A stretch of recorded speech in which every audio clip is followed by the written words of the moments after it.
Shalom, salimu kwa jina la Yesu Kristo Falda. Siku ya leo ninakuja mbele yako tuweze kutafakari pamoja kitabu cha Yona. Leo nitakuwa kwa sehemu kubwa nipo kwenye kitabu hiki cha Yona. Kitabu cha Yona ni kitabu katika Agano la Kale ambacho kina sura kuu 4. Kitabu cha Yona kina sura kuu 4. Katika sura ya kwanza ya kitabu cha Yona, ambaye alikuwa ni nabii kwa utangulizi aliyetumwa na Mungu kwenda mji wa Ninawi kwa ajili ya kuhubiri Injili. Sura 4 za kitabu cha Yona. Sura ya kwanza maudhui yake ni dhoruba ambayo ilitokea katika meli, ambayo ilitokana na Yona kukimbia sauti ya Mungu kwa kutokutii, asiende Ninawi ambako aliagizwa kwenda, na badala yake yeye akaelekea Tarshishi. Kwa hiyo ilikuwa ni Yona kutokumtii Mungu kuelekea Tarshishi kulikosababisha Mungu aachilie dhoruba. Lakini katika sura hiyo ya kwanza ya kitabu hiki cha Yona, Yona anatupwa katika bahari. Baada ya kuwa katika bahari, Yona Mungu ameshamwandaa samaki. Yona anakuwa kwenye tumbo la samaki siku 3.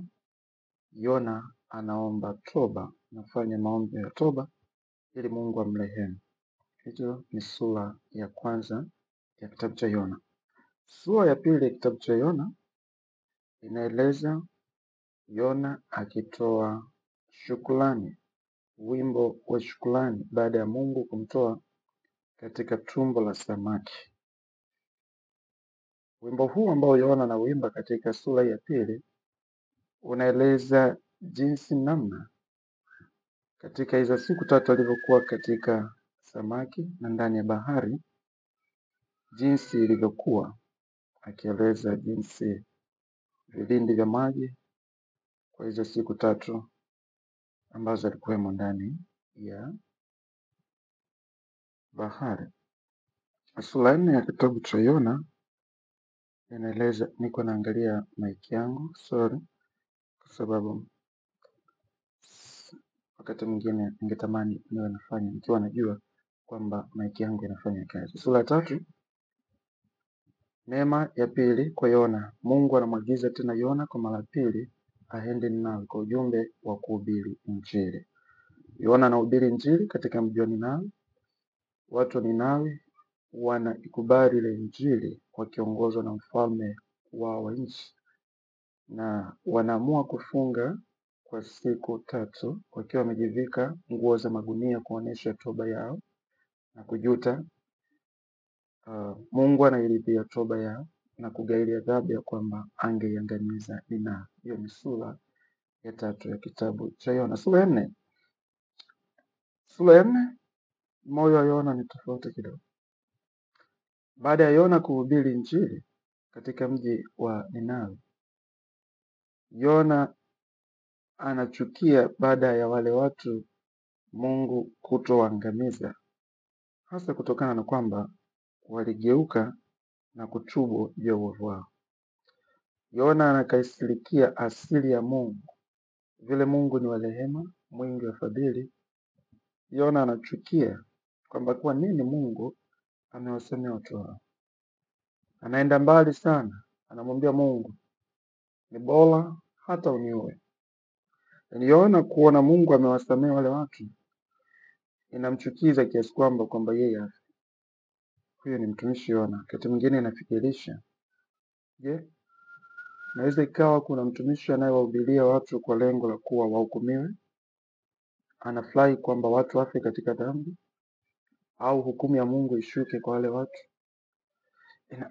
Inafikirisha kwenye sura ya 4 kwamba huyu Yona, mwinjilisti Yona, kwa ujumbe huu, ni nabii kwa ujumbe huu wa kiinjilisti anaopeleka na wakinabii, yes, kwamba Ninawi itaangamia.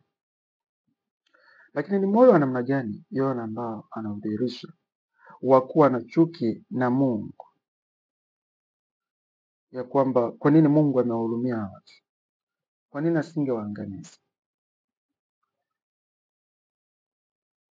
Na Yona akasema, ndio maana hata niliamua kukimbia, sikutaka hata kuja huku Ninawi, kwa sababu nilijua wewe Mungu ungewasamea watu,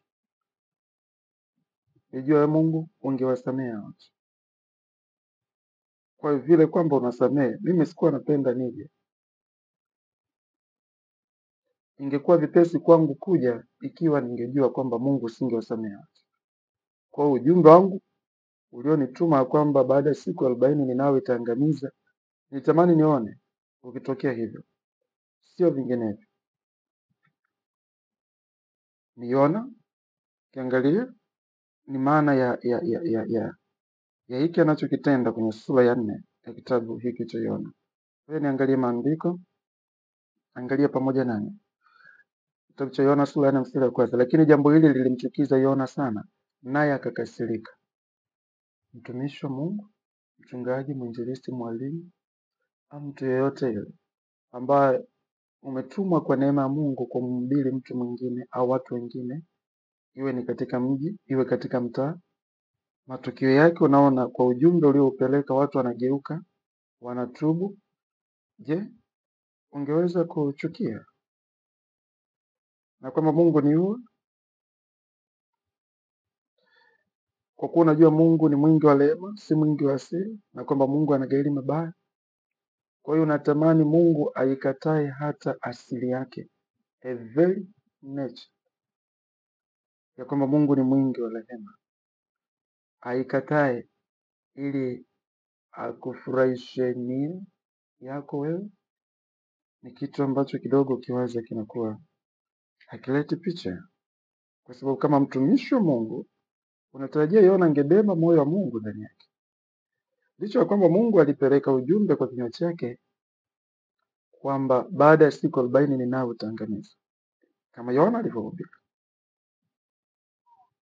Lakini ujumbe ule kwa Mungu ulikuwa ndio ni tangazo la tahadhari lililobeba rehema zake, limebeba huruma zake, limebeba upendo wake. Kimsingi Mungu alipeleka ule ujumbe kwa ajili ya kuwarudi watu wa Ninawi, sio kwa ajili ya kuangamiza watu wa Ninawi. Kwa hiyo, lakini Yona, wewe ulichukia. Mara ya kwanza uliwaza kwamba Mungu ni mwingi wa rehema, ukakimbilia Tarshishi. Wakati unaenda Tarshishi, Mungu alikuokoa, alikurehemu baada ya kumwomba rehema, sura ile ya kwanza, ulipotupwa kwenye bahari. Je, Yona, kuna watu na hasira na dhambi kuliko Mungu mwenyewe? Haiwezi kuwa namna hiyo. Mungu ni mwingi wa rehema, haijalishi mtu ameenda mbali kiasi gani kwa maana ya maisha yake ya dhambi. Okay, ni dhahiri Mungu hapendi dhambi, ni dhahiri Mungu anachukia dhambi, lakini Mungu humwonya mtu, na ikiwa mtu akawa mwelekevu, kwa mfano wa watu wa mji wa Ninawi wakasema tumekosa, wakamrudi Mungu. Mungu ni mwingi wa rehema, Mungu ni mwingi wa neema, amejaa huruma, si mwepesi wa hasira. Yeye Mungu hugairi mabaya aliyokusudia. Ikiwa wangeshupaza shingo, ndiyo hasira ya Mungu ingeonekana je, lakini wamenyenyekea, moyo uliovunjika, Mungu hata udhalau. Maandiko yanasema, in no way God will despise a broken heart. Hamna namna Mungu atadhalau moyo ambao unatambua makosa na kusema narudi tena msalabani. Haijalishi, lakini ninarudi tena msalabani. Hakuna dhambi nyeusi ambayo damu ya Yesu Kristo haiwezi ikafanya kuwa nyeupe kama sufu. Hakuna dhambi iliyofika katika rangi ya kuwa ni nyekundu ambayo damu ya Yesu Kristo haiwezi kuisafisha ikawa nyeupe kama vile. Yesu Kristo anasamehe leo. Huo ndio ujumbe wa kweli. Na ikiwa kama mtumishi, wewe ni njia tu ambayo Mungu anakutumia, sio Mungu wewe, ila kupitia wewe Mungu anadhihirika kwa watu. Kwa hiyo lazima kuubeba moyo wa Mungu. Moyo wa Mungu ni upi? Wa rehema. Moyo wa Mungu ni upi? Wa huruma. Moyo wa Mungu ni upi? Ni wa kuwa, ikiwa watu wanagairi mabaya na Mungu anagairi mabaya. Gairi mabaya kwa namna gani? Wanapoacha ule uovu waliokuwa wanatenda. Yona, ungetarajia nini kwa Yona? Nisingetarajia Yona aliyesamehewa, anajua na mimi nilikuwa mwenye dhambi, na yeye aone kuwa yeye ana haki. Yeye ni haki binafsi. Ndio, Mungu ni mwingi wa rehema. Anachukuliana na Yona katika hali na mali. Yeye pia anatufundisha watumishi katika namna madhaifu yao. Wengine anatokana aweza na asili zao ambazo bado aweza hazijabadilishwa kutegemeana na namna walivyokuwa, mjengo wa tabia zao, ikiwa na maana ya character zao jinsi zilivyo. Kwa hiyo Yona hakuwa mkamilifu kwa namna moja au nyingine, lakini Mungu alimtumia hata hivyo. Yona kama mwanadamu, Mungu anapokutumia, tungetarajia kuwa angekuwa na shukrani. Tungetarajia Yona angekuwa na shukrani. Angekuwa na shukrani. Kwa nini Yona angetakiwa kuwa na shukrani kwa Mungu badala ya kukasirika? Moja, Mungu alimhifadhi.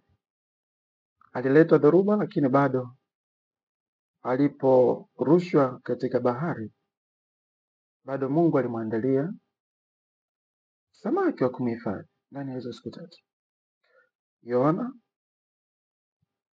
ingetokea nini kama meli ile ingevunjika alafu naye angekufa? Au ingetokea nini Mungu angerushwa kwenye bahari, asingemwandaa yule samaki? Kwa hiyo Mungu alikuwa mwingi wa rehema, si tu kwa watu wa Ninawi, lakini alikuwa mwingi wa rehema kwa Yona mwenyewe. Sote ni matokeo ya rehema za Mungu. Sote ni matokeo ya fadhili za Mungu. Hilo lazima tukumbuke. Lazima tukumbuke.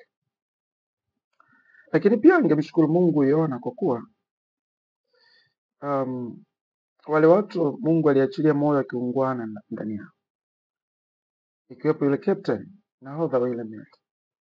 Wangeingiwa na hasira, wanadhani ingetokea nini? Kwamba kumbe wewe ndio sababu umekwamisha safari kwa muda wote huu, lakini pia tumegalamika. Walipoteza shehena iliyokuwemo kwenye ile meli. Lakini pia Yona angekuwa na shukrani badala ya kuwa na hasira, kuwa Mungu alimrehemu yeye kwa kusikia maombi ya toba. Kwa hiyo yeye pia alipata neema. Hivyo asione wivu wengine wanapopata neema kama watu wengine. Yona, kwa kuwa Mungu alimpa nafasi nyingine ya pili licha ya kiburi alichokuwa nacho, naye ilipasa mshukuru Mungu. Mungu anayo nafasi ya pili kwa watu wake. Anayo nafasi ya pili. Unaweza ukawa unanisikiliza na ukosea Mungu, na hata ukawaza kwamba hamna namna, dhambi yangu hii ina rangi hii, kwa idadi, kwa 1, 2, 3, 4, 5, ukazihesabu zote. Habari njema ni hii, ukigeuka na kutubu, Mungu yuko tayari kusamehe. Yona awe na shukrani kwa Mungu kwamba ujumbe aliotoa katika mji wa Ninawi ulipata kibali na nguvu ya Mungu iliambatana nayo, hata kuigeuza mioyo ya wale watu kwa ajili ya kutubu. Amen. Yona. Lakini pia kwa kuwa naeleza kitabu cha Yona, baada ya kueleza kwa namna hiyo,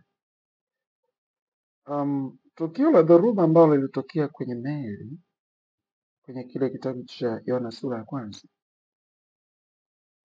naamini lilileta uamsho wa kiimani mkubwa, ukiangalia kuwa Wale watu waliokuwemo kwenye meli hawakuwa wanamwabudu Mungu ambaye Yona alikuwa anamwabudu.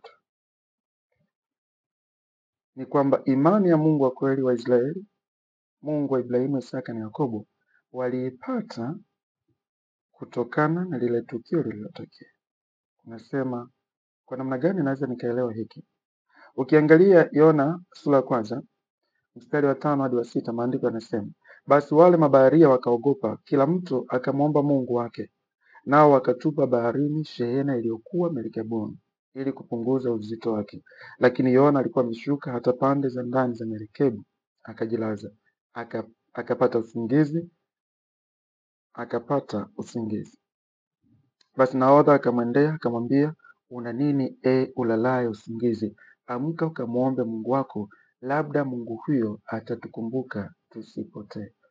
Wao walimwomba Mungu wao, hakujibu. Wakaamua kumwamsha Yona, na unaona kabisa anasema ukamwamshe Mungu wako. Maana yake Mungu wa Yona ni tofauti na Mungu wa kwao. Kimsingi hata unaposoma sura ya kwanza ukiendelea, unagundua kuwa wale watu walikuwa wanamwabudu Mungu tofauti na Mungu wa Yona, na Mungu wa Yona alipojidhihirisha tofauti na Mungu wao ambaye hakujibu, mioyo yao iligeuka kiwango cha kuwa walikuwa tayari kumtolea sadaka na nadhiri Mungu huyu wa Yona waliyemuona kwa matendo makuu ya namna gani? Ndiyo bahari kuwa namna ilivyokuwa, lakini baada tu ya Yona kumwamsha, anasema mimi ndio sababu. Aliposema mimi ni sababu, walikuwa wameingiwa na hofu sana. Walipomtupa baharini, maandiko yanasema upepo ukatulia, safari ikaendelea. Fikiri pamoja nami hiki, huko walikoenda, safari ilikokuwa inaelekea Tarshishi, unadhani waliondoka mioyo yao ikiwa namna gani? Na kule walikofika, hata kwenye miji, kwenye nyumba zao na kwenye jamii walizoziishi, lile tukio lazima lilikuwa kwa namna fulani ni habari iliyokuwa imeenea. Ilikuwa ni ushuhuda uliokuwa si tu kuwaokoa wao, bali kuwaokoa hata wale waliosikia. Mungu wa namna hii anayeweza kuokoa namna hii ni Mungu wa tofauti. Imani zao zilijengeka kumwamini Mungu. Mungu wa Yona ni Mungu wa kweli. Mungu wa Yona ni Mungu wa kweli. Kwa nini? Hata bahari na mtii. Hata bahari na mtii. Sisi tuliomba, hakikutokea kitu. Yona, Mungu wake ni Mungu wa kweli. Alisababisha bahari kuvurugika, pia aliweza kutuliza bahari. Kwa ni ushuhuda ulioenea juu ya uwezo wa Mungu wa Yona. Ushuhuda huu ninaamini ulienda mbali zaidi ya wao. Ulienda kuwaokoa wengi ambao walikuwa mbali hapa. Maandiko yanasema, Mungu, yale maji yalikuona yakaogopa, vilindi vya maji navyo vikatetemeka. Zaburi ya 76 mstari wa 16. Maji yaliogopa Mungu wa Ibrahimu, Mungu wa Isaka na Yakobo, ambaye Yona alikuwa anamtumikia. Kitu gani kwa watu wa Ninawi? Kwa watu wa Ninawi, naamini baada ya muda waliposikia juu ya ujumbe wa Yona ya kwamba huyu mtumishi aliyekuja kuwahubiria alikuwa amekataa kuja kwenu, na matukio yaliyotokea baharini yaliyomfanya yeye aje, lazima walimhofu zaidi Mungu. Lakini ikiwa walisikia pia kuwa baada ya Mungu kuwa rehemu, Yona alipata hasira na ghadhabu, bila shaka watakuwa walielewa tu mwanadamu na madhaifu yake na hata kustaajabu, lakini waliamini Mungu ni mwema na fadhili zake ni kuu. Ni tafakari fupi ya kitabu cha Yona, lakini utakuwa umebarikiwa angalau nikiwa nimekutazamisha kwa namna ya kukichambua kwa ufupi Yona na namna ya tukio lililotokea ambalo Yona liligeuza moyo wake kwenda Ninawi, lakini alivyoenda Ninawi unaona moyo wake tena ukiwa tofauti. Jambo kubwa tukumbuke, tuubebe moyo wa Mungu. Jambo kubwa lingine tukumbuke, tunapokosea turudi. Iko nafasi kwenye moyo wa Mungu ya kurehemu pale tunaporudi. Usishupaze shingo yako. Maandiko yanasema anayezikiri dhambi zake na kuziacha, yeye atapata nini? Msamaha. Bali yule anayezificha dhambi zake hatafanikiwa, hata win favor, hatapata kibali mbele za Mungu. Kwa hiyo chukua nafasi na Mungu akubariki. Asante na mshukuru Mungu kwa ajili yako. Asante kwa kunisikiliza. mwambie mtu wa pili, mtu wa tatu, mtu wa nne. Lakini pia ukipita kwenye channel hii kumbuka ku like, ku share, lakini pia kusubscribe. Asante Alfredo, amani pamoja na amen.